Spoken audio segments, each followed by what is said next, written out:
ఎట్టి పాతకుల విడచి 101 గోత్రజులను దిగి తెచ్చితివి సాటి ఎవ్వరి నీదు సరసగుణ జాల కమలాక్షిణి కరుణ కలుగదేవమ్మ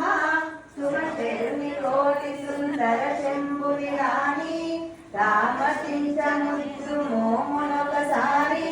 భ్రమరాంబ చూపించు కలుగునొక మాట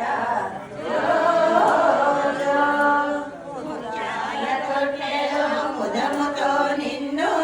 కాత్యాయనివని నిన్ను కూర్చుండబెట్టి అత్యంత భక్తితో ఆయులందరూ నిత్య నిలుతో కొట్ట నిలిచి ఉన్నారు జో జగన్నాథ జో